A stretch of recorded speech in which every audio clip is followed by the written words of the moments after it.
நல்லா கவனிங்க. மனுஷனுடைய வாயிலிருந்து வர வார்த்தையினால் கடவுள் உண்டாகிறதில்ல. மனுஷனுடைய வாயிலிருந்து வருகிற சில வார்த்தைகளினால் கடவுளுக்கு சக்தி வந்துடாது. கடவுள் என்பவர் இருக்கிறவராக இருக்கிறவர், காலங்களையும் சமயங்களையும் மாற்றுகிறவர். அவரோ நேற்றும் இன்றும் என்றும் மாறாதவர். அவர் வார்த்தைகள் இனிய ஓசைகள். அவர் தம்முடைய வார்த்தையினாலே எல்லாவற்றையும் படைத்து ஆள்கிறவர். அவருடைய சித்தம் எப்பொழுதும் நிறைவேறும்.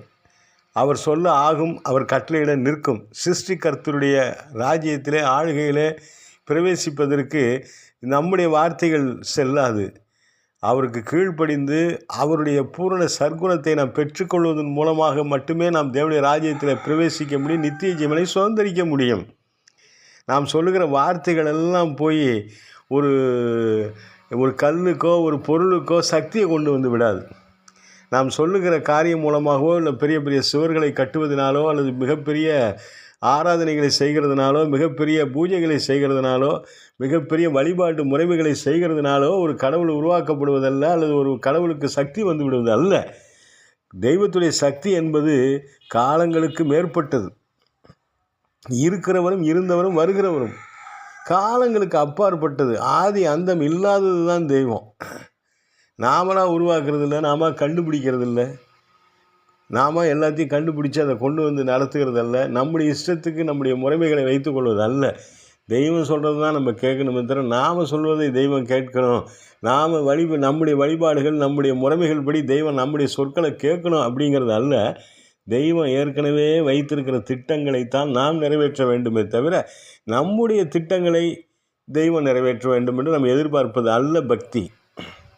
ஆன்மீகம் என்பது ஜாதிக்கு மதத்துக்கு அப்பாற்பட்டது. ஆன்மீகம் என்பது இந்த முழு உலகத்துக்கே அப்பாற்பட்டது. நம்முடைய கண்களுக்கு தெரியாத விஸ்தாரணமான இந்த மிகப்பெரிய பிரபஞ்சத்தின் எல்லைகளை நாம் கண்டுபிடிக்க முடியாது. வானங்களின் எல்லைகள் நமக்கு தெரியாது. இன்னும் எத்தனை கோள்கள் எத்தனை நட்சத்திரங்கள் இருக்கிறதுன்னு சொல்லி நமக்கு தெரியாது. சூரியனுடைய மகா மகிமை என்னவென்று நமக்கு தெரியாது.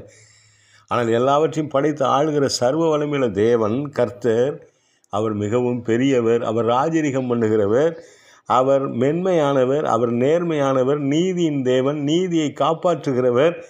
அவர் சொன்ன வாக்குறுதியை ஒரு நாளும் தவற விட மாட்டார். ஆமென்.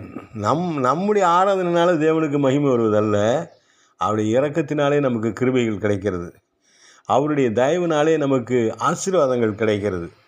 நாம் அவரை வார்த்தைகள் சொல்லி சொல்லி சொல்லுகிறதுனால அவருக்கு பெரிய சக்தி வந்து விடுவது அல்ல.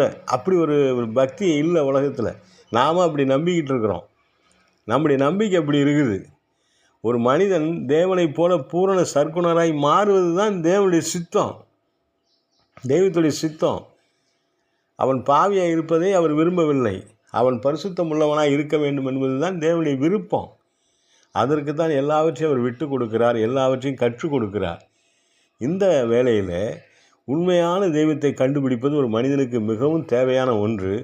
அது தன்னை படைத்தவர், தன்னை உருவாக்கினவர், தன்னை உண்டாக்கினவர், தமக்கு ஜீவ சுவாசத்தை கொடுத்தவர், தமக்கு ஆவியை ஊதி தம்மை நடைமுறை பாவனையை வைத்திருக்கிறவர், நமக்கு நடக்கும்படியாக, செயல்படும்படியாக, பேசும்படியாக, பார்க்கும்படியாக, கேட்கும்படியாக, சகல காரியங்களையும் செய்யும்படியான நமக்கு அதிகாரம் கொடுத்திருக்கிறவர். நம்முடைய வாழ்வின் எல்லை முடிந்து நம்ம என்ன ஆவோம் என்று நம்ம சிந்திக்கணும். இன்றைக்கி ஒவ்வொரு மனிதனும் சிந்திக்க வேண்டிய விஷயம். நான் என்ன படிப்பேன், என்ன கல்யாணம் பண்ணுவேன், எந்த கார் வாங்குவேன், என்ன வீடு கட்டுவேங்கிறதெல்லாம் ஒரு விஷயமே இல்லை. மரணத்துக்கு அப்புறம் எனக்கு என்னங்கிறத கொஞ்சம் சிந்தித்து பார்க்குறது நல்லது. மரணத்துக்கு அப்புறம் எனக்கு என்னன்னு சிந்தித்து பார்ப்பது மிக அத்தியாவசியமானது. ஒவ்வொரு மனிதனுடைய டார்கெட்டு தான், இதுதான் இலக்கு. இந்த பூமியில் வாழ்கிறதுல சம்பாதிச்சு சேர்த்து வைக்கிறது இல்லை. மரணத்துக்கு அப்புறம் மரணங்கிறத யாராலையுமே தவிர்த்துக்க முடியாது.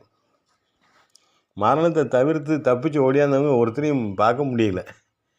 இந்த மரணத்துக்கு அப்புறம் நமக்கு என்ன, நம்ம நினைவுகள் என்ன ஆகும், நம்ம நினைத்திருக்கிற இந்த நினைவுகள் என்ன ஆகும், இந்த நினைவுகள்லாம் எங்கே இருக்கும்? சரீரத்தை எரிச்சிடுறாங்க அல்லது புதைச்சிடுறாங்க, கரையான் தின்னுடுது. சரி, இந்த நினைவு என்ன ஆகும்? இந்த நினைவு என்ன இருக்கும்? அப்படியே அவ்வளோதானா? ஒன்றுமே இல்லையா? ஆப்சண்ட்டு தானே? ஒன்றுமே இல்லாமல் போயிடுவோமா? எதுவுமே ஞாபகம் இல்லாமல் போயிடுவோமா? அப்படியா இருக்கும்? நீங்கள் கொஞ்சம் சிந்தித்து பார்த்து உண்மையான கடவுளை கண்டுபிடிப்போம்.